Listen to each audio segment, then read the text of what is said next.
Okay. Thank you, everybody, for logging on early. I know I just started this just a few seconds before it was scheduled to start. I always feel a little better if I get it going a little early to avoid the technical problems that have occasionally happened in the past. So I see that there's a couple people who have posted questions over here.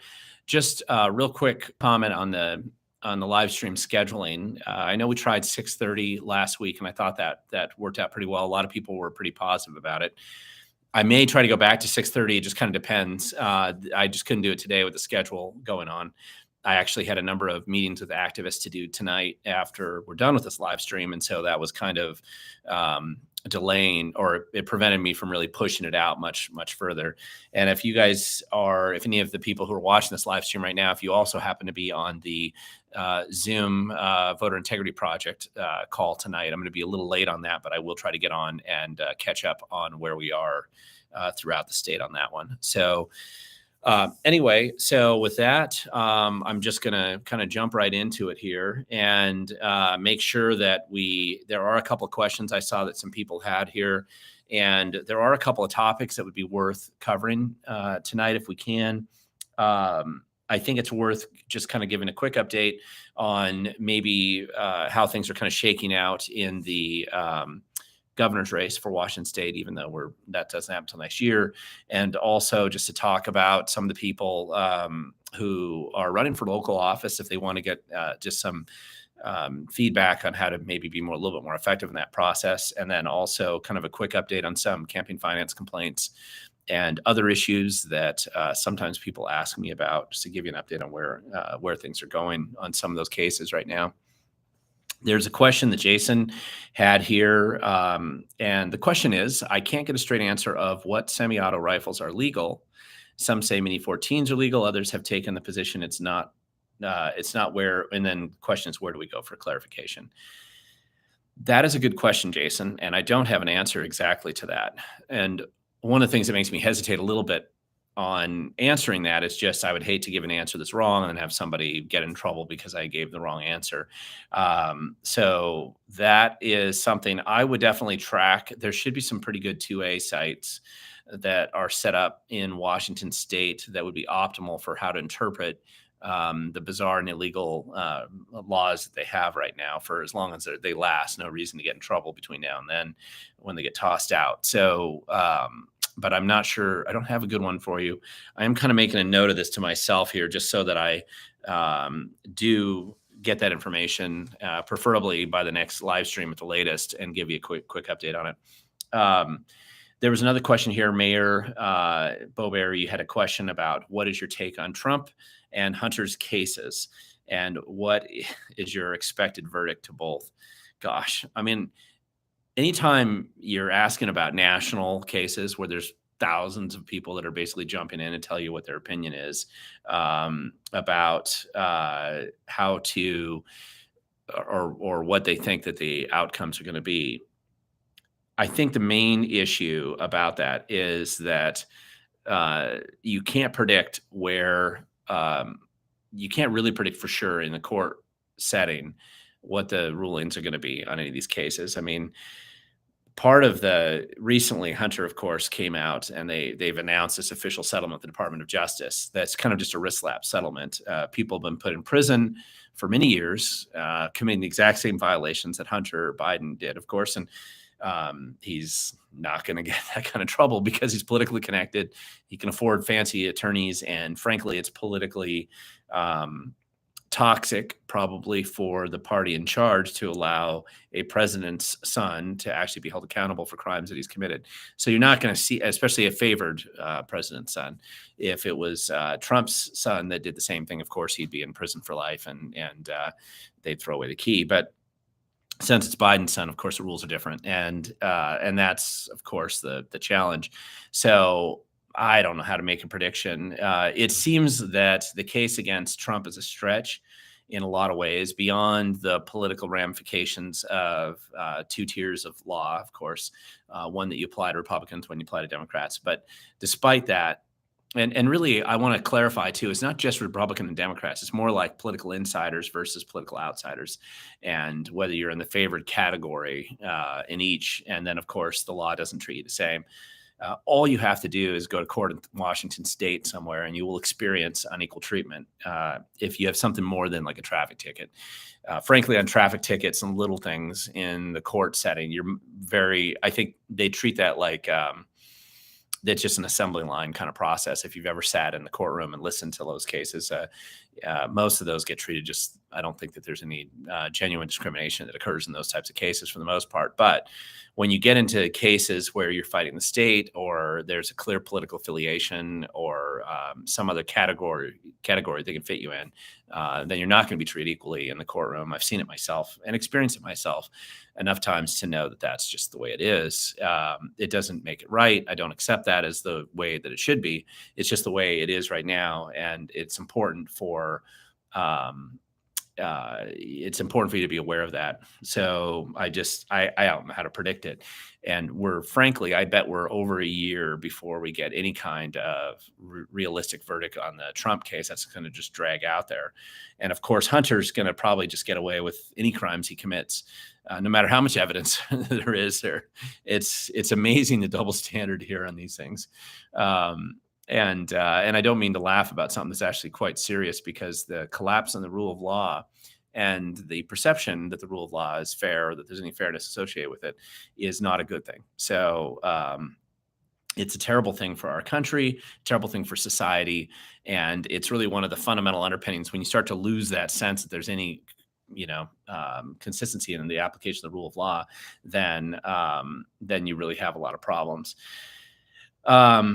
Sorry about there out of San Juan County, Sir Thomas. You say I'm buffering really badly. I hope not. Hopefully it's addressing that. But I have to say that sometimes I know when I'm up in the San Juans and I'm trying to get on the internet and trying to get stuff done, working remotely, as I love going up the San Juans, I have problems with buffering too. So it could be more about that. Stephen had a point here about sporting systems in Vancouver. Dan Mitchell's, that's his business there. And he is part of the lawsuits against Inslee on HB 1240. That's true. And they're pretty good about staying on top of the law too. So I would trust what they say. If you have any questions, you could probably contact Sporting Systems. They're not going to be alone. I'm sure there's other people too. Not trying to pick favorites. I love Dan. He's a friend of mine, but there are other people out there in the state too that I think are great on this subject. And I just don't have it all at the tip of my fingers right now. And I probably could have picked up some of that before I got started here, but I didn't know we were going to go down that road here right now. Yeah, no one's going to prison. So Lord's child, yes, you're saying no one's going to go to prison. It's all show and distraction. Yeah, it is right now. Political insiders versus outsiders. That's right. You're not going to be treated the same. So let's see. There was a question up here. Are we expecting gun laws to be thrown out here soon? I can certainly back that.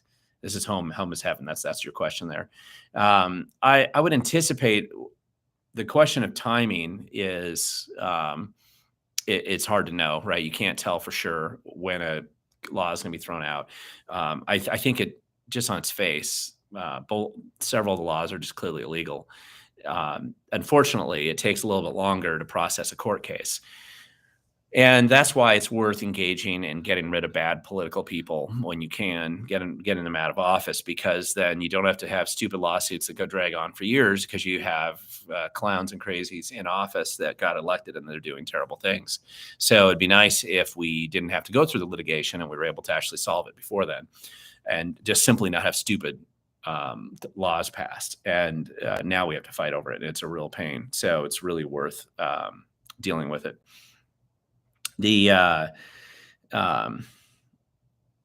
Let's see. There's a question down here from Pamela about what do you think about Asa's presidential debate participation comment regarding the unconditional support of the Republican choice. Yeah, that's right. Okay. So this is one of those general debate topics that comes up. And frankly, this is both parties will do this. Well, they'll say, listen, you're going to participate in this political process. Will you support whichever Republican, or if you're on the Democrat side, whichever Democrat, comes out of this primary scrum, will you endorse or support them? 99% of the time, people will. There's no reason not to. And the theory is that if you're a Republican, even the worst Republican on your side's maybe closer to your viewpoint. Worse is probably the wrong word, but even the person that's a little bit furthest away from where you believe on the Republican side is probably closer to where you would want them to be in office than, say, somebody on the Democrat side. So the theory is that's an easy decision that you'll make if you're a primary, running it as a primary candidate. That doesn't tend to happen, by the way, at the state level so much in Washington State now, because the reality is we have a jungle primary where top two come through. The parties have pretty much no control over who's going to claim to be in their party when they decide to jump into the primary system. And so that has been a problem for both parties, actually, but more for the Republicans lately, in how they manage the primary process. And the Republicans are basically less capable of controlling the cats, herding the cats on their side. And so the Democrats are usually able to threaten people much more effectively. The Democrat Party is actually much better at threatening people. They're pretty skilled at it. They can hold all kinds of threats against you, and I think they do a much better job of threatening their unruly candidates or bribing them with a job or a direction, or, hey, don't run for this legislative seat. We'll get you the city council seat down here, and then we'll kind of get you off the ballot if we can do it quickly. So the Democrats are much better at doing that. The Republicans are not really so good at doing that. And so that's why you have the differences in the primaries. And it's a challenge.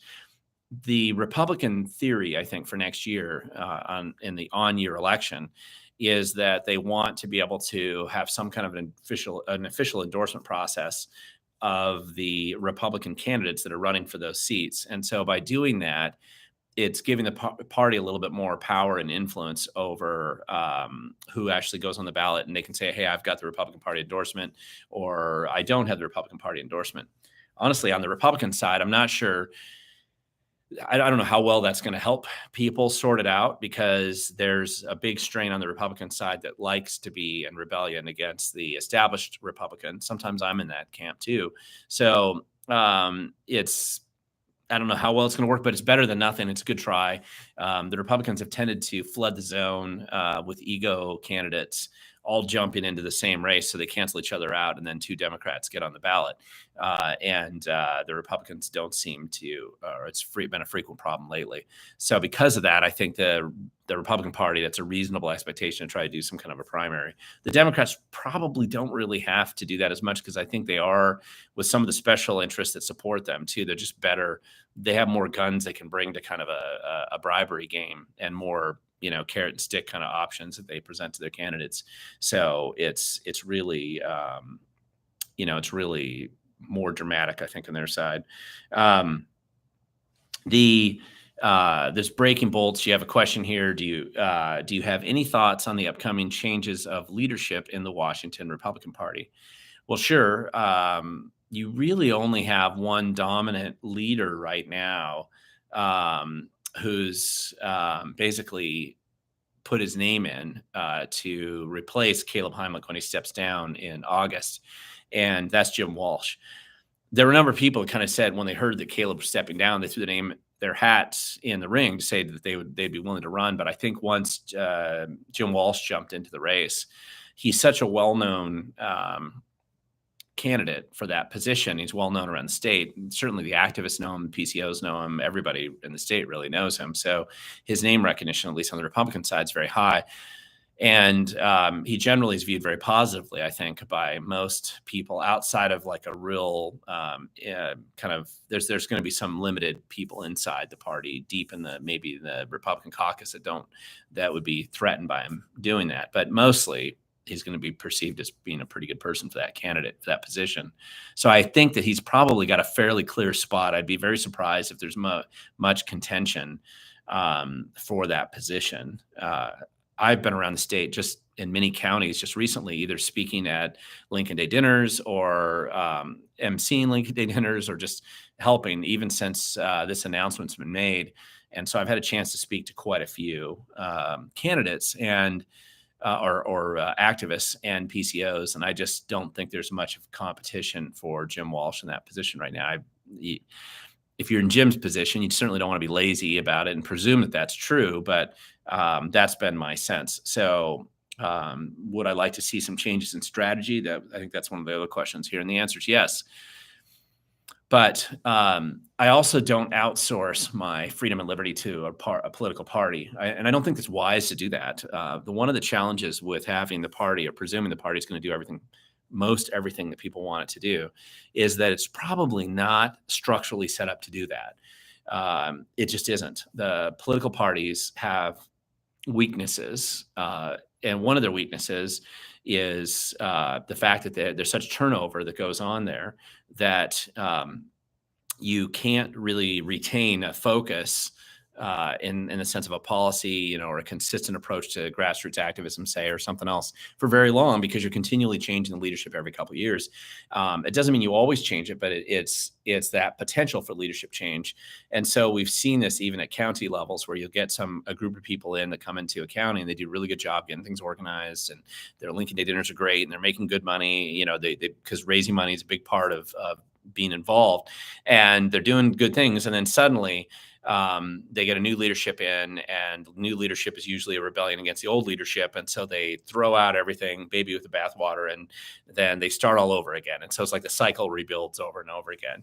I feel like I should put on a class on how to run a Lincoln Day dinner, just because I've spoken to him for over 10 years now.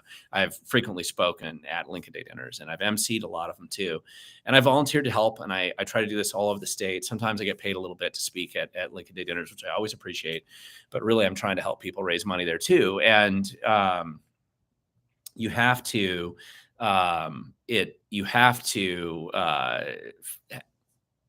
there's a way to do it well, I think, and then there's a way to make it a lot harder for yourself. So it's one of those little things. If I was going to help anybody put on a Lincoln Day dinner or a training class, if nothing else, I'd be happy to do that. Just from, I have the advantage, I guess, of having run all over the place and seen a lot of these things being put on. There is a conservative strategy change, though, getting back to that I would recommend. And the party can be part of it, but I don't think that it's wise to presume that the party is always going to be the dominant way of having things done. Probably I would try to focus on. This is funny. If I'm doing a live stream here, I've never done this before. I'm about ready to sneeze. I've had that happen to me in front of live audiences before, but not a live stream. Anyway, I think that time's passed. So I would be focused on trying to make sure that activists are organized around productive activity in the communities that they're in. So focusing on candidate recruitment multiple years in advance, going to public meetings and watching who participates in the public comment process. You're most likely going to have good people running for city council and county commission and a lot of these local seats if they're already quite aware of how the county or the city or the school district or the port district or the fire commission, how they actually work. Those are your best people to recruit. I'd be spending more time doing that. And I think that that's very, very important to focus on. That's how you get some of your good candidates in the hopper. The other thing is I would be training teams of people in communities to do certain projects a little bit more effectively.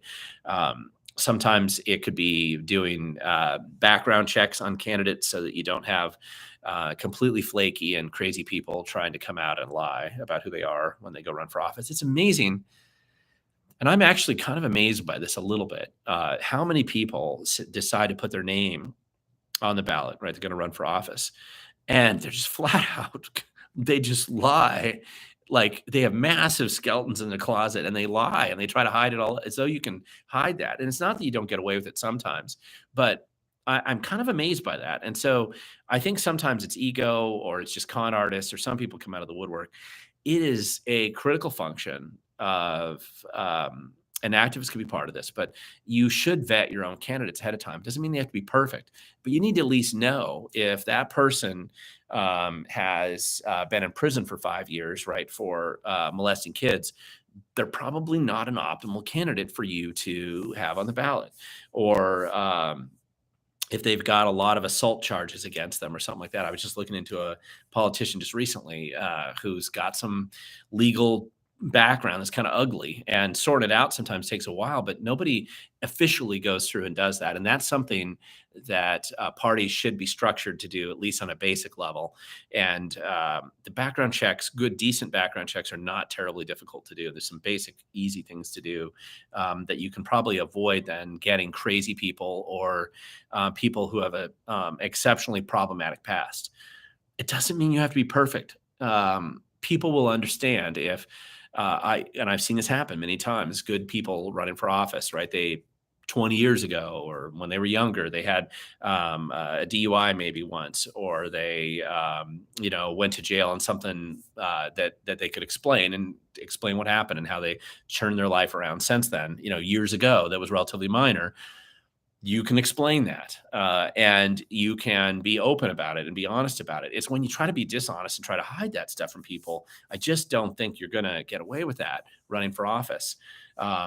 And Republicans are terrible at doing these background checks and at checking the background of people running for office. I'm stunned by it, actually. Democrats are much better at that usually, but they'll just let their people go, figuring Republicans are incompetent, so nobody's going to actually pick up on the fact that their candidate's a creep running for office. So you can always, it just makes it very fertile hunting ground. You can find all kinds of terrible things about these people who are sometimes holding office today, and it makes it more interesting. I'm looking into some candidates right now that have been concealing significant judgments against them as debt that they're refusing to pay, but they're legal documents out there. And if you look at their financial affairs documents, right, they're not reporting those judgments as debt. So the fact that they have it, they still have to, they can't conceal it. They have to report it on their financial affairs document. So it's an easy PDC complaint to file, and it's a fun one. I enjoy those things.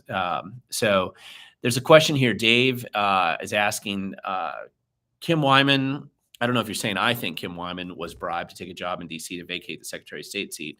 And whether I'm assuming you're asking me if I think Steve Hobbs was given a promise of a better job if he took Secretary of State. And that is not a difficult question. I think Kim Wyman was definitely bribed. And I know this because they tried to bribe me when I became an obvious thorn in their side. And this was back in 2011 when I was really engaged in, I was organizing in Thurston County. I was really involved. I was working the Freedom Foundation. I was organizing the Stop Taking Our Property Thurston County project. Was doing tons of mailers. I was doing a sign campaign. I was doing public comment at all these public venues. I was organizing town halls, and we were very active. We had a lot of things going on. And the bribe that they offered me was to take a position on the Shoreline Hearings Board. And they were really smart about it, right? They came to me and they said, listen, we need a good Republican conservative like you who understands this issue, and you need to take this seat.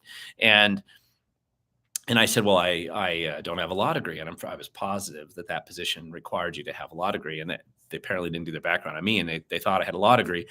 And so they said, well, don't worry about that. We can find a way past that. And then they said, and they were selling it to me because they knew I was in financial distress, probably. So they'd done enough probably background check that knew that we didn't make a lot of money, and we lived in a relatively extremely modest place at the time, and with 4 little kids at home. So they were trying to sell it to me like, listen, it's $100,000 a year. It's great health benefits, 20 minutes from your house. You'd be able to be with your family.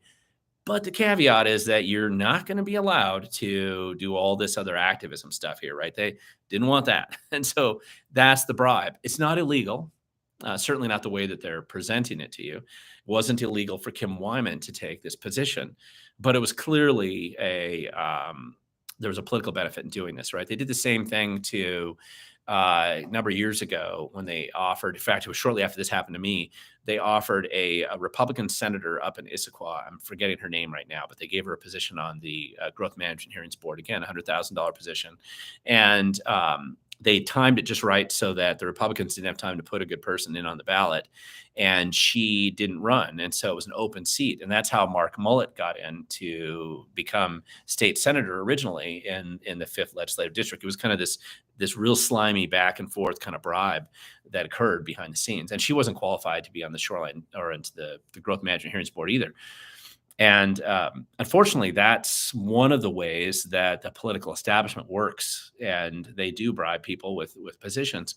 And again, bribe, it doesn't mean it's illegal. It probably should be illegal, but there's no way for you to be able to show the quid pro quo elements of that kind of a situation. And so they it goes on all the time. And the reason why Republicans don't generally do this is they don't have power. They don't control any of the hiring decisions anywhere in the state of Washington. So mostly all those jobs, political appointees to any of those positions, paid appointees, jobs within everything from the county, city councils jobs to state jobs, or in the positions these agencies they're appointed and they're hired within this little crew, certainly not hiring Republicans. And so they're able to dole these things out, like for payment for services rendered, right? You're involved in helping them advance their political agenda. And so therefore they're going to give you a job. Or in some limited cases, like the offer that was made to me and the offer that was successfully made to Kim Wyman, or that successfully made to this other state senator, Republican senator out of the 5th Ledge District, it's just about getting them out of the way. So that was part of Kim Wyman's thing. And it was smart for Governor Inslee to do that because she just won. She probably could have won again if she wanted to, but she was going to serve another 3 years. The Democrats wanted her out, and the best thing to do was to get her bounced out by giving her job back in D.C. It puts her out of pocket, makes her irrelevant to Washington. She's not likely to ever come back. And if she did, she's probably not going to have the same kind of connections or political ability to do anything. And so it's a smart thing for them to do. And for statewide office holder, the governor clearly gets to pick who the replacement is, regardless of the party affiliation. So it was a wise thing for them to do. It was effective, and that's how they got Kim Wyman out. Steve Hobbs was also given a position and appointed to the Secretary of State, mainly because he, as bad as I think a job as he's probably doing Secretary of State, he was actually an obstacle to some of the Democrat agendas in the state Senate, because he has the unusual distinction of understanding that math is real, which is a rare skill set on the Democrat Party side. Very few of them believe in math. He did. So that made him difficult to deal with, because occasionally he'd question exceptionally stupid or weird or bizarre bills that the Democrats would have. So he'd raise questions, and that's just, groupthink is the only thing allowed on that side. And so they really needed him out of there. So I really think Hobbs getting into the Secretary of State's job was more about getting him out of the Senate than anything else. They don't care what happens to Hobbs after that. The Democrats will easily undermine him and take him out when they're ready to do so. Or if the Republicans have a good candidate that's prepared to run a serious race, and maybe the Republicans could get somebody elected there. They have before. Pat, you had a good question here about what happens with Representative Walsh's representative position if he gets a chairman position. Well, interestingly enough, being chair of the party is not a disqualifier for being in the state legislature. So nothing needs to happen. Will something happen? I don't know. That's out of my control. And I've got my own theories, but I would guess that probably for this cycle anyway, because it's a little bit disruptive if you're waiting too long. So my guess is that Walsh serves at least this first cycle, but he could stay there as long as he wants to, really. So the legislature is a part-time legislature. This next session is a short session, so not a long session. It's going to be a short session, just a couple months. So he would be able to actually be there for that few months, and just like any of the other legislators who have theoretically day jobs of some kind, he could still do his other work at the same time. It's probably not as easy because of the type of position that he'd have, but it's something that he could do. Jason, you have a question here. This is an old question, but did Kim Wyman, I'm assuming Kim Wyman is what you meant there, have the power to stop I-1639? Well, actually, to be fair, Kim Wyman did step in and challenged. She was actually intervened in a court case against I-1639, which, for those of you who don't remember, that was the original bill that Ferguson was pushing back in the day. It was pushed by the billionaires to come in, and that was one of the second actually gun control kind of initiative game that they were playing. I was actually involved in pushing back on that quite a bit at the time because I did the ballot title challenge, and I cost them a lot of money and delayed it and all that. But because they had to make changes to their ballots, to the initiative signature sheets, it was a big drama. The title, I got it changed, but it cost them a lot of extra money. But they had the extra money to spend. They had to bring it in. Billionaires had plenty of deep pockets there, and then they screwed up though in the process. They screwed up the back of their sheets, and so we notified them of this about halfway through the signature gathering process. And in order for them to comply with the law, they would have had to go back and start from the beginning, which they didn't do, of course. And then we went to court, and Judge Dixon, who was actually not a great judge generally, but the one deficiency, one of the things that made Judge Dixon in Thurston County not a good judge, was he just had this complete deference to the state. It didn't matter how bad the state abused you. Whatever the state said was true, he would do. Whatever they said, it didn't matter whether it had anything to do with the law, almost anything else. He was just bad. However, on this case, Kim Wyman's office intervened, and so you essentially had the state versus the state, right? There was an argument, and the state, through Kim Wyman's office, was arguing that the signature gatherers, the entity collecting signatures for 1639, didn't follow the law, and they didn't represent the actual text of the initiative on the back of their sheets. Plus, it was such fine font, nobody could read it. A lot of other problems with it. And he being Judge Dixon, sided with Kim Wyman and Kim Wyman's office and the Second Amendment Foundation, who was challenging it at the time. And so it threw that initiative off the ballot for a while. And then they appealed directly to the Supreme Court at the time. And of course, the Supreme Court, Washington State Supreme Court, decided to be sneaky, wait till the very last minute. And on a Friday, they issued their completely irrational and illegal decision at the time, allowing it to go back on the ballot, despite the clear legal deficiency that was exhibited on the I-1639 originally. And that was disappointing. I was involved in that. I was there in the courtroom when that happened. It was very frustrating on that one. So anyway, sorry about that. I'm going down memory lane here in this one, but that was really annoying. Milo Henderson, here's a question that you have. Glenn, do you think the referendum against SB 5599 will gather the needed signatures in time to meet the deadline? Well, I don't know, but I will give you an example. I've got a huge pile of them right here. I'm kind of playing Pony Express tonight, picking up just some in one county down here and dropping it off for the people who are counting it. I volunteer to do that. It's one of those things I do because I drive around the state all the time. And just judging from what I'm seeing, they're getting a lot of signatures right now. So if they can keep up this momentum for the next month or so, they may actually be able to pull it off. I think they can. There's a pretty high incentive. And of course, the other thing that's going on is at the same time that some of the initiatives are they're collecting thousands of signatures for those too. So they need more signatures for the initiative than they do for the referendum, but that could get it going a little bit better. So it's looking good to me as far as I can tell right now. You can't be everywhere all the time, but it looks like they might be able to pull it off. And so if you haven't sign that referendum.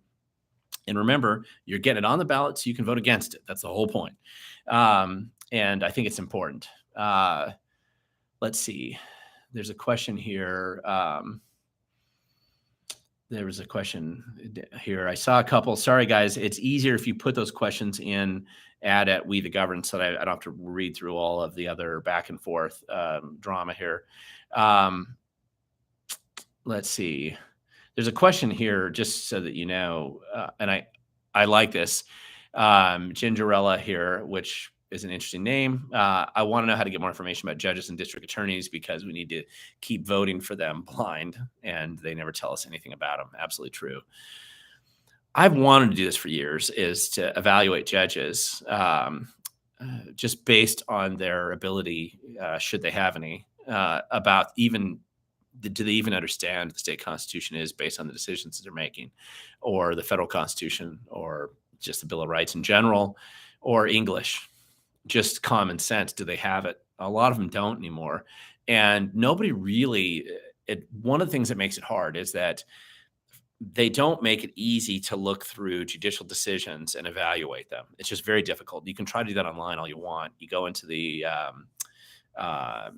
court system, try to get these records, but the traffic. If you're looking at a superior court judge, for example, which is where cases that will matter are going to be there, you're going to have to filter through a bunch of just generic cases that probably most people sitting in that chair are probably going to decide the same way. It won't matter really what their background is. Because if you've ever sat in a courtroom, just a lot of motion practice and a lot of, I've been sued a lot, so I've been in court a lot. And you're just there and you're listening to all these other people with their various dramas. And most of the time you can actually start to figure out who's going to probably prevail with the decision that's before the judge at that point in time. It gets different when you have a jury, but it's when you have that, it's something very, very simple. Who tracks how these judges are evaluated? And the people who would know are actually attorneys, but attorneys are terrified to get their name even remotely associated with any assessment that they've done on judges, because if they did that, then they have the potential for revenge and blowback against them, either through the Bar Association, either through that trying to make this, practice in front of that judge, and they'll just rule against you forever. There's all kinds of threats and implied threats that are used against attorneys who dare to go in and be involved in evaluating judges. It's really terrible. If you've ever tried to recruit judicial candidates, you'd understand what I mean, because they're terrified and people are really, really bad. And so so that's one of the issues I think that you have to deal with there. And it's just one of those fights that we have to do. It would take some work, because you're going to have somebody with a legal background who's skilled enough to understand what they're reading and be able to go through and look at the reasoning. And it just takes a lot of time. There's a lot of judges that have done a lot of bad things. Most of the judges in Thurston County are terrible, but they're not alone. But the Thurston County judge, that's the court to actually look at originally, because in Thurston County, that's where almost all judicial decisions are made that have anything to do with state government, the power of the state, the abuse of the state, the abuse of the agencies. And the judges are mostly handpicked as people who come from either the AG's office or in some other way they're tied into government. So almost all the judges, with maybe one exception right now, have a background that makes them heavily biased and exceptionally deferential to the state. So fighting to protect your freedoms is very challenging in the state, when most of the decisions that are going to set the platform for where you go occur in Thurston County. So you're going to be right behind the eight ball right from the beginning. That doesn't include then the problems you get with the appellate court, and then of course the terrible Supreme Court that we have in the state. You could elect sane people. Washington State has even fairly recently elected sane judges that have understand English and the state constitution. You could get people like that in there, but it would take a lot of work, and Republicans don't tend to spend that time on it because it's not a Republican thing, and yet it's very important. There's no good official way of tracking. I mean, the Federal Society to some extent might do it, but they don't do it enough. We need to do a lot more of that. Okay. How come Washington State does not have a federal judge? This is a question from Anita. And the answer to that is we do. We have plenty of federal judges here. They get appointed all the time. Now, federal judges aren't elected. They're appointed, and you'll have the hearings that happen in D.C. You have federal judges, and there's actually 2 district courts on the Washington State side. I just know because I've been sued and had to go to the one in Tacoma a few times. And then there's also one in Spokane. And so there's plenty of federal judges to kind of man those federal courts. So I don't know why you didn't think there were any, but there are some. Let's see. Yeah, tear away from her base. Okay, let me try to get down this. Here's a question from Mayor. Let's see. Actually, I'll get back to you Breaking Bolts, I'll get back to you on your question. But Mayor Boebert, you have a question here about, would election in our state be simpler if we had less counties? And I don't think that's true, and I don't think that's actually good. I mean, in some ways, we probably need more counties in Washington State. I think there's a really good argument to be made that Pierce, King, Snohomish, for sure, probably Whatcom, should be broken up into 2 counties. Spokane's probably right there on that edge as well. I think you'd have more effective local governance if you did break those counties break them into multiple counties instead of one county at a time, especially King. You could probably break into about 3 counties. especially when you look at how the population and the structure and the disparate populations that exist there that are very unsimilar. South King County is not the same as Eastern King County, which is not the same as downtown Seattle. And essentially, it would make sense to break King County into 3 different counties.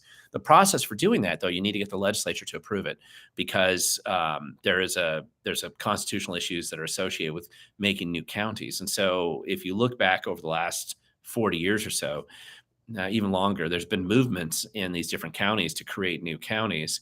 But the powers that be have not allowed even the consideration of that for many years.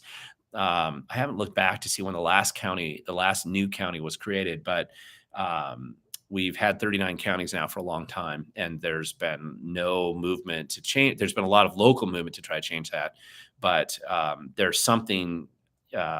This is actually a deficiency that probably exists in the law, and that we need to make it a little bit clearer on how we have a legal path to create a new county to break away. I mean, you don't have to make it easy. You can make it very difficult, but there needs to be some kind of a path that gives that local control a little bit more ability to manage things. And I think you could actually also make an argument too that in some cases, changing the boundaries of the county should be an option, because it's kind of similar to that.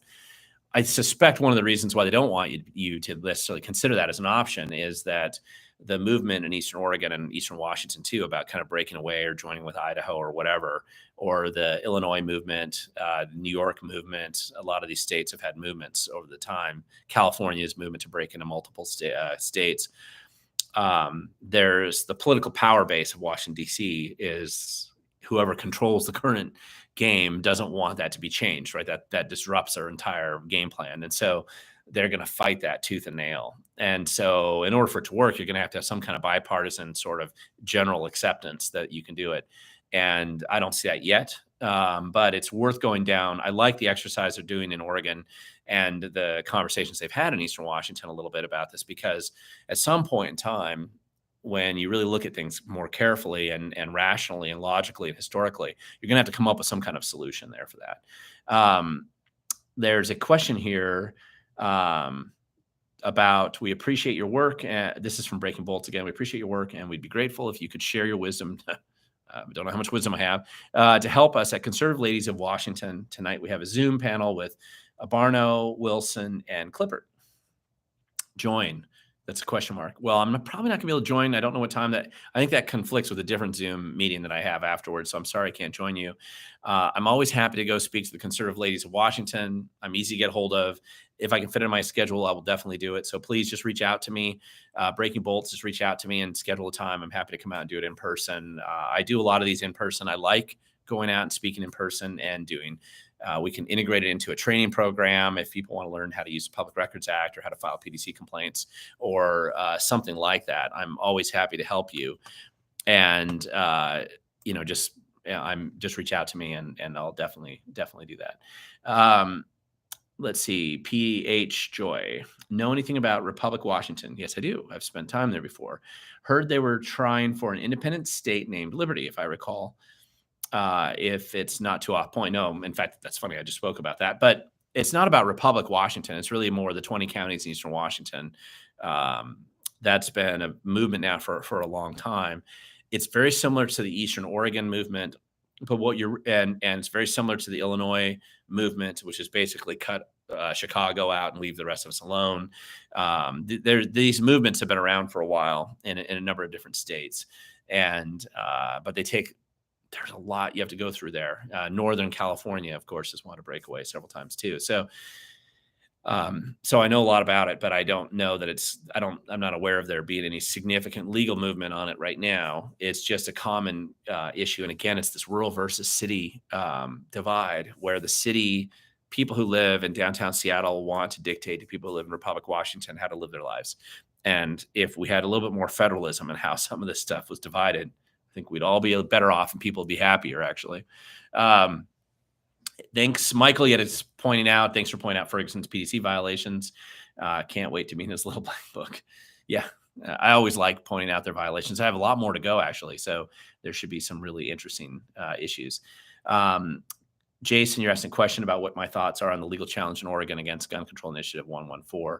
Yes, that's a good legal challenge as well. I'm not sure where they're going on. I was listening to some commentators discuss it recently on the radio, but I don't know a lot more about where that is right now in the process. Unfortunately, hoping that the league, hoping that the legal path, right, through using the judges to solve your problems with liberty and freedom is a long process. And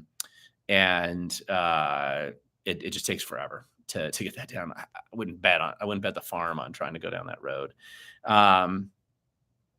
PH Joy, you have a question. There is a place we can go to sign referendums, and we may not have signed yet. It really depends on which county you're in. My general sense on the referendums, even more than the initiatives, is that they've been heavily distributed initially through churches all over the state and through, I think, all the Republican Party entities as well. It's pretty widely distributed. And so you should be able to go and find a church near you, but send them, I think it's reject5599.com. I think that's their website. Go there directly and send that question to them. Don't wait, because the referendum has a much tighter time frame. It's coming up, or closing date, right, in July, just like R90, just like R88, very close time frame. And so it's coming up. I am, as I'm just running around like the Pony Express guy while I'm around the state, and I'm only touching just a very small percentage of these referendums that are coming back. But you should be able to find one near you, and it shouldn't be hard. More importantly, when you do, get those referendums, like this, and just get them filled out. I mean, there's a ton of these right now that they're just all piled up here that people have been filling out. Fill them up completely and get them. So it's not just for you, but get everybody around you to sign them. That's the best way to do it. Let's see some of the questions that are down here. TZ. Yeah. Sorry about throwing you off on the 6:30 timeframe. I may go back to the 6:30 just today with these meetings that I have with other activists. I'm just all over in multiple counties tonight. So a lot of stuff's going on. So a lot of work's being done to kind of keep moving ahead. And I just couldn't make that happen that late tonight. And if you're on my voter integrity list, doorbelling list, then you know that I have to do that Zoom call later on this evening as well. So sorry about throwing you off in the time about that. Let me talk to sorry, there's some comments here. So, wasn't a federal judge. Okay. Oh, Anita, you had a question. Okay, that's strange. You filed for told there wasn't a federal judge for my case, so my case was moved to another state, which was Oregon. Okay. Now, what that usually means, Anita, when you're having that kind of a problem in federal court, they're basically arguing, okay, this particular federal court, our judges are packed up, or they're busy, or they don't have any time to hear you, but we want you to be heard, and they're shifting you just to another jurisdiction. Technically, that can happen in a superior court type situation, which is like a county court. If you're dealing with a state issue as well, you're actually allowed to go to some of the local jurisdictions. So there's traveling judges that will come in. And so we'll see, we'll see what happens with your case. I'm sorry you had to go down there, though. That's probably a real hassle. And yes, PH, I'm always happy to talk to the conservative ladies of Washington, any group really in Washington that's got a conservative bent and you want to make a difference. And if you're a group of Democrats, oftentimes I've gone out and spoken to many of you as well. I know you usually only let me come out once, but I've done it before. So I think that's worth doing. There's a question here, TZ at the bottom. You're asking about Joe Kent being on Tim Pool yesterday. Yep. And do you think he can win Washington 3 this time? Well, I mean, listen, the Republicans should be able to win Washington 3. The challenge that Joe has, and he and I recently did a Lincoln Day dinner in Lewis County, where we're both supposed to be at a dinner event. That was one of the items on the that was donated at the time. And so he and I are supposed to go do a dinner that we haven't scheduled yet. So I'll be together with him and the person who won it.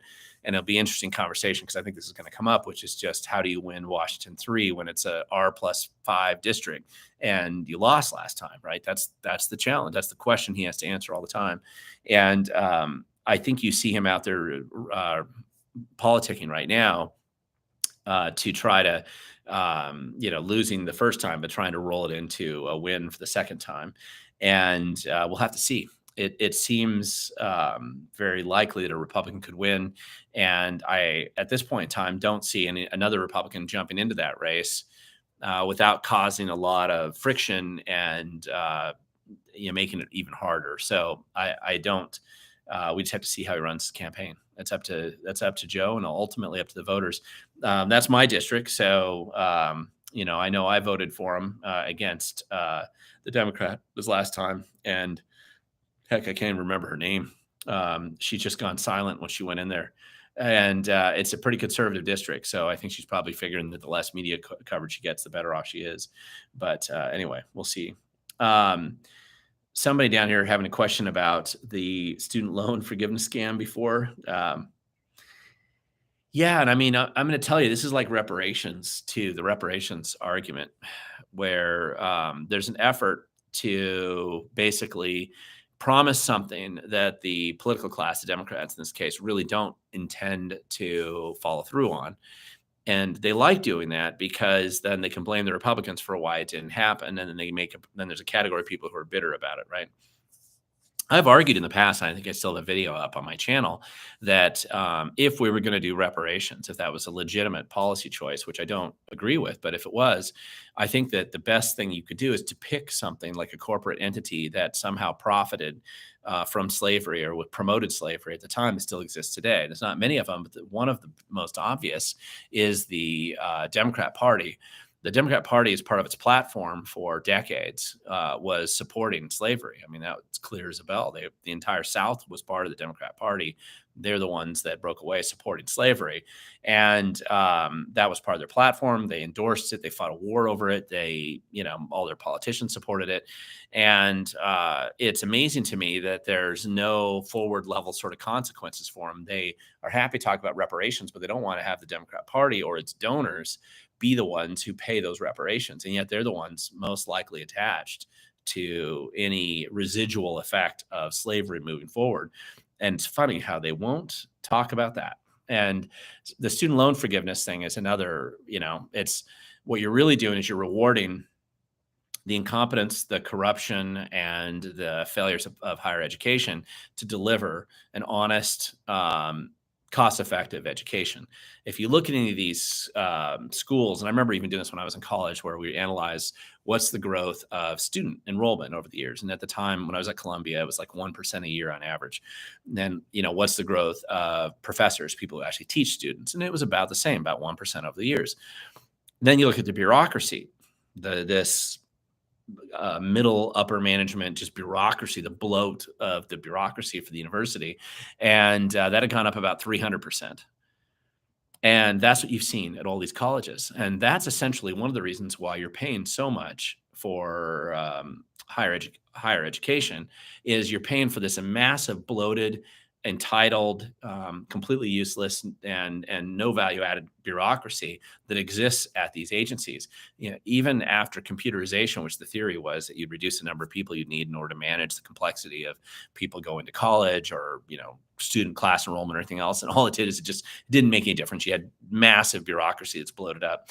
The DIE, diversity, inclusion, equity world, the ESG sort of world, all this stuff just simply bloats the bureaucracy with these overpaid 6-figure plus salary people at the top. And that's why your student loans are so expensive. And then they game the system so that students can't get out in 4 years. They make it so that it's very difficult to actually look at the students, try to enroll at the University of Washington and do a advanced science degree and actually get through there in 4 years. You can change your major to some soft degree, but it's very rare you're going to be able to get out in 4 years. It's very hard. It's a common complaint to people to go to UW, for example. So instead of getting a 4 years worth of student loans, you're getting 6 years worth of student loans or 5 years of student loans for the same degree. It's a ripoff. and they rip you off, and they know that. And so it's this grift that they built up. And of course, they want to forgive student loans because there's a massive collapse in students attending college now, large collapse. It's probably one of the biggest reductions in student enrollment in higher education that we've ever seen before. And part of the reason is that they bloated the cost of it so far beyond what it's worth, that people realize that why would I go there to be abused by the political correct woke crowd? Why would I go there just to not learn science anymore, but get brainwashed and deal with this mantra? Why would I go there to go to debt for a job that I could probably find a way to qualify for that job without having to go through that abuse? Maybe I'd go through a lower expensive path using community colleges. Maybe I would be able to test in, or sometimes you go to work there and they'll pay for your education, so you don't have to go through it the same way. There's education through correspondence schools. A lot of this stuff's changing, and the bloated establishment of higher ed isn't going to change with it. Now, I think a lot of these colleges go bankrupt pretty soon. I think that's inevitable, and especially I'm at that age where I'm taking my kids around looking at colleges, and there's just they aren't great choices a lot of times. So anyway, I just think it's sorry, I totally went off on a tangent there, but that's one of those things. Let's see. Heidi, here's a question. If a city council member is employed by a campaign fundraising company, is it considered a conflict of interest if their fellow council members and allies use that consulting company? Hashtag Newcastle. Wow. Okay.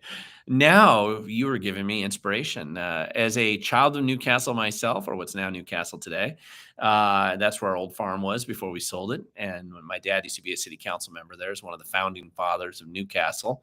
You're making me want to go look into this. Heidi, give me more specific information on that one, because that could be it could be a violation. Maybe it depends on the structure that you're referring to there, and I'd have to look at the details on that to see what it is. It theoretically, there's a way I could see them setting that up where it wouldn't be an official violation, but it definitely blurs the line. You start to do those types of things, you're going to have problems. I'd really be looking at RC 4217A 555 violations, which is misuse of public resources for campaign purposes. You have a much higher degree of likelihood that that's going on. And lately, the PDC has actually been cracking down on that. They used to just let those violations slide unless you really just landed on them with so much evidence.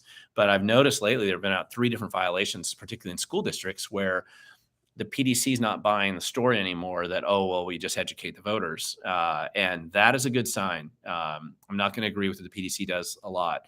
But on that one, I do agree with that trend in that direction, because those of us who are more oriented towards the freedom and liberty side of equation, we don't want our taxpayer dollars misused to promote political causes. And that's like one of the more significant violations that we care about. And to see the PDC finally starting to do something about that is actually an improvement.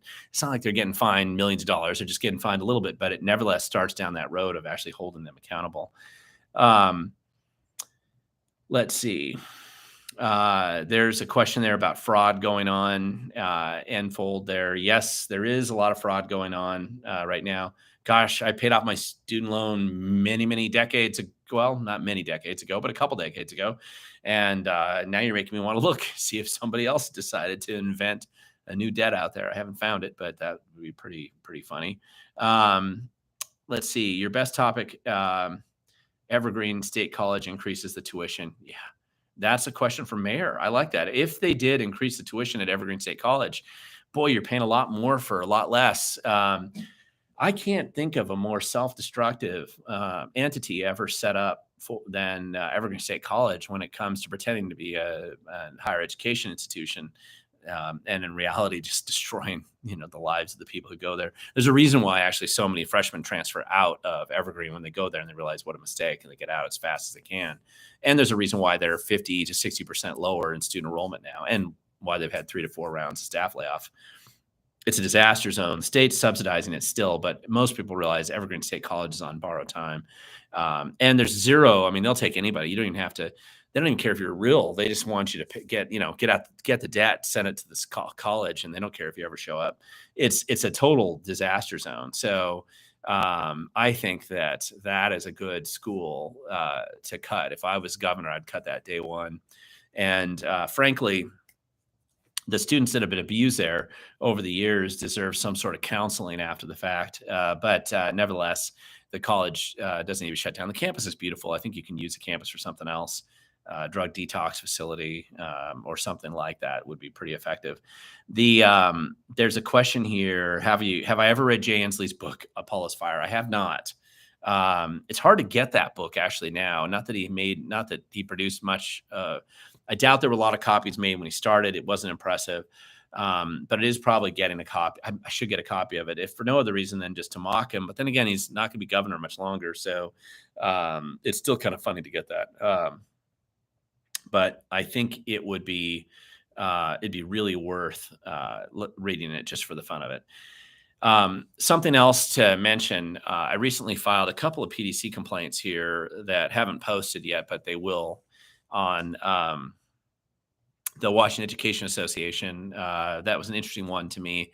And it has more to do with their failure to properly provide details associated with their in-kind contributions they've gotten over the last number of years. And so it hasn't posted yet, but when you see it, I think I found 460 instances where they're going to have to go back and update all their paperwork. I don't expect it to be the end of the world kind of complaint, but it's pretty good. I think that the other ones that are interesting, there's a couple that have gone. My most recent complaint against Binda, the councilman up in Mukilteo, is going back for another hearing. He committed another violation.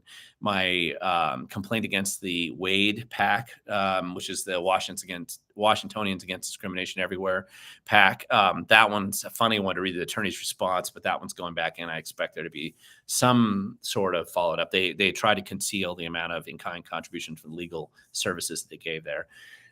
There's another one out of Spokane. It was Zappone. That's right. For violations that I caught him doing out there. He's one of the city council members, if I remember right. And there's a whole nest of violators out there in Spokane. It's like the Democrats can't help themselves. They just seem to be like this incestuous sort of weird campaign finance violation crew that no matter how bad they break the law and no matter how much trouble they get in fact, one of the biggest campaign finance fines that I ever had that was ever triggered by one of my complaints was an AG lawsuit against the Spokane County Democrats. And I mean, they were just egregious. And it was like this pastor guy out of Colville. I'm trying to remember his name now, but what a goofball. And he was just a deceptive liar, just really trying to hide. What he was really trying to hide is how much he was actually being paid by them to be in the position that he was in, which is unusual how much they were paying at the time. TZ, you got a question here. Virginia Republicans just changed election law to ranked choice voting like Alaska. I think ranked choice voting is terrible. That's what TZ says. My thoughts are, I agree with you. Ranked choice voting is terrible. We already have a lot of questions for the election process as it is. I realize that people don't want to talk about it because they get canceled or threatened or anybody who dares to question anything related to elections at all now is instantly considered a conspiracy theorist and attacked, even though every Democrat in America, essentially leader that was there, was questioning everything about elections until November of 2020. Every one of them was election denier, and then suddenly they weren't. So that's, but for those of us who've been wonkish on the subject, concerned about a lot of the policy changes and problems that they've had in the past, particularly the voter roll management and other things, which I've been for over a decade now, very publicly over a decade, not a secret sauce sort of thing. The ranked choice voting is a terrible idea. It doesn't work. It never will work. It's impossible to go back and audit. It produces I think it just simply adds like this another black box question to what exactly you're putting in. You can't just have something that it's just a mystery magical machine that suddenly pops out results. That's not going to be what people think is good for election process. You should aspire to have an election system that basically is very transparent. It's auditable by anybody, no matter who they are. They can come in, they can audit, they can see that the amount of votes they got is exactly what was delivered. The people who said they voted are real, and we can document that. You need to have this really clear, transparent sort of process. You can't cloud it in secrecy and expect that people are going to suddenly think it's better. The people who think they're winning out of that process, they'll love it. The people who are losing then will hate it. And the problem is nobody will think it's fair. The people who are winning, they know it's not fair. The people who are not winning will always believe it's not fair. And now you'll give them a reason to presume that it's not fair because you've made it impossible to audit or look at. I think it's a terrible idea. Anyway, I just have a lot of problems in ranked choice voting. What do you think? N plus Fold asking about reporter Jonathan Cho's work regarding homeless and drug use in the streets. Love it. Jonathan's great. Gosh, we need more reporters like that. I wish we had more out there. Mayor Bober, you're having a question here. What will be the topic of your next video? My next video is actually about free speech and what you can't say, what you're not allowed to say on these videos anymore. I filmed that video today. I'm hoping that we can launch it in a couple days. And that's my main video. I also have a short coming up this week, a little short video, less than a minute, that's about, I'm actually talking about this one right here, where I have death certificates, right, of somebody who's died long ago. And and yet the counties keep sending them ballots. I got copies of their ballots, and they won't take them off the voter rolls. You know, they've been a registered, Democrat voter forever, and they're still on the voter roll. They still get ballots, even though they died, even though the families tried to take them off the voter rolls for a long time, and they don't change it. So anyway, those are my next two videos. Let's see. Jason, do I have any more updates on Sam Bankman-Fried? Yeah, Sam Bankman-Fraud, the guy who gave a heck of a lot of money. So he said, well, obviously the Democrats, and then secretly, supposedly to Republicans, which I'm fascinating. So anyway, I don't have any updates on him, but he was involved in helping to fund, I believe, the ranked choice voting in Seattle, and as well as some Democrats in our state as well. There's a question here about Britt asking if ranked choice helps with rampant gerrymandering. No, it does not. It doesn't help with anything, really. There's, the biggest challenge, I understand the math models and the theory behind it. The challenge with the ranked choice voting is if you have to audit it or go back. I mean, right now they make auditing simple, binary choice, almost impossible. It is almost impossible to go back and audit in any effective degree. The way that the law works, it's not that it is impossible. You could go back and do this, but they want to make it impossible to do that. Could you imagine if you have 10 people in there and try to go back and recreate the math models and the counts and everything else to try to see if the final result is what it really was? And that's why you had all these problems in ranked choice voting in New York City when they were doing the mayoral race, and nobody could figure out who the heck won for a while because of one minor change. There's no way to go back in and try to figure out what actually happened. It's a disaster, and it's not a good thing. Jason asking, how did Lori Lightfoot and the San Francisco DA wind up with teaching jobs? Well, of course, those who do, those who can't. There's some phrase my grandfather used to say, right? Those who do, go do. Those who don't, go teach. That's probably where they put them. But, it's higher education in one of these places is a great place to throw people that are incompetent and failures in their day job. And then you throw them in higher education and their successes. That's where they always put it. That's what they always do. Jason, what are your thoughts on King 5 video on safe space in Seattle? I didn't see that. So I don't trust King 5. They're terrible most of the time. And I just don't. I don't trust King 5 at all. So I didn't look at that. I'll have to. You're making me want to go look at their safe space video. And I saw that they did drop 5 of the 13 charges for SPF's indictment. My guess is that he's probably given them a bunch of information, trying to trade information to get a better deal there. I mean, listen, you guys are bringing up some examples of terrible people coming out of government, complete failures, and then throwing them into higher education so they can teach kids and brainwash the next group, next generation, and doing the same dumb things or maybe worse than what they already did. Yes, that's a problem. When I was at Columbia, we had a bunch of professors that probably fit that category coming out of different institutions. I did have a couple of really good professors, though, to be fair. I had a professor who was involved in the nuclear deterrence strategy for under the Reagan administration, and I really, really got a lot out of him. And so I took a couple of his classes, and the guy was really good. I really enjoyed his teaching, and it was very practical and hands-on. I really liked his class. There was another guy there who was actually from the Carter administration, Brzezinski, I think is what I remember. And as much as I would disagree with him on politics, his class was actually was good, and it was worthwhile to take his class. I may disagree with him, but he really had some good exercises that I thought were hands-on, real world type stuff. I can't say I was that impressed with most of my professors at Columbia, but there were some that genuinely were worth remembering. But at the same time, I think you'll find good professors like that if you go to well, you used to be able to find good ones. I think now with DEI and then this kind of groupthink mentality, I think you're probably running out of very many good professors left. But you will find sometimes, even when these places were pretty woke. I don't know why I'm getting a question about a Catholic monarchy from Chris. That's bizarre. I don't even know where that's coming from. The question about Washington State University and see it imploding. Washington State University is having a decrease in enrollment. And of course, that's leading to empty dorms and other things. You can see students post stuff about that right now.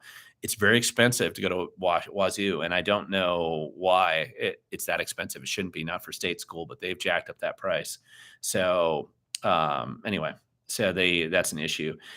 William, you got a question here. And by the way, I'm going to get close to ending this live stream tonight. So I think this will be my last question here. Is there a local Seattle-ish Pacific Northwest news outfit that you have some trust in?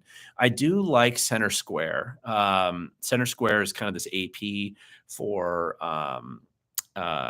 local news in Washington State. And I know a couple of the reporters that do report there, and I've talked to some of them. They've interviewed me too, but it's not because they interviewed me. I like the fact that they're doing just some very neutral reporting on different things in Washington State. And I think if they weren't doing that, you wouldn't be hearing a lot of these stories that you're getting out there that we need to have. There's other local reporting. I like the Port Townsend Free Press out on the peninsula. I think channels like that are good, or websites like that are really good. Local, hyperlocal reporting, what's going on in the county. I've encouraged and try to get more people to do that in Washington State. If you do that, and I think that there's a tremendous opportunity you have for that. Safe Seattle, right? There's a couple of local blog sites that are doing a pretty good job reporting on some of the craziness out of Seattle. I love what Ari Hoffman and Jason Rantz have been doing on local reporting in the afternoon radio shows in Seattle. They're really good. They continually talking about that. By the way, there's a question. Are you talking about Mika Brzezinski's dad? He was a horrible person. Yes, he probably was a horrible person, but I'm telling you, as a professor, he had an interesting class that he put on. And, I think I had a lot of horrible people that were probably working at Columbia, but there's some of the horrible ones actually were relatively good teachers. And so I had a professor once at Columbia. God, don't remember his name now. He obviously had a photographic memory. He had memorized all the books that he presented to us in political theory class, and I thought he was a liar. And so I would bring all of them, and I mean, it was a massive pile of books. He would quote, and he would reference the page and the paragraph on that page. And then when he would see people in the classroom holding up the book, he would say, "Well, you have an older version, and on that older version, it's on this page in that paragraph." And I thought he was a liar. So for weeks, I would look up the exact quote, like to see if he was wrong. I'd pull it in and look at it. And he was never wrong. He actually quoted like even to every word was right. And so he obviously had a photographic memory. Totally disagree with this guy politically, but it was a good class nevertheless. And back then, at least, it's been a few years, but I don't feel I was punished a little bit in school sometimes for being a known conservative, but not as much as I think happens now to students. I was punished a little bit, and that's how it was. But anyway, so it's an interesting experience when you have people like that with that kind of a background teaching you. Let's see. For local news in Washington State. And then I'd say that we just need more local reporting. If you don't like what the reporting is that's going on, think about trying to find ways of doing some of that work and research yourself and report locally on what's going on. feeling like you're in an island of reporting, that's okay. But, the more that you tell the truth about what's happening in your community, you're going to know how to do it probably better than anybody else. So with that, guys, I'm probably going to be closing up. I know I'm supposed to hop on a voter integrity or project Zoom call in a few minutes, and I'm going to probably miss that to start out with. But anyway, guys, thank you so much for joining me tonight. It looked like a lot of you stuck with me tonight.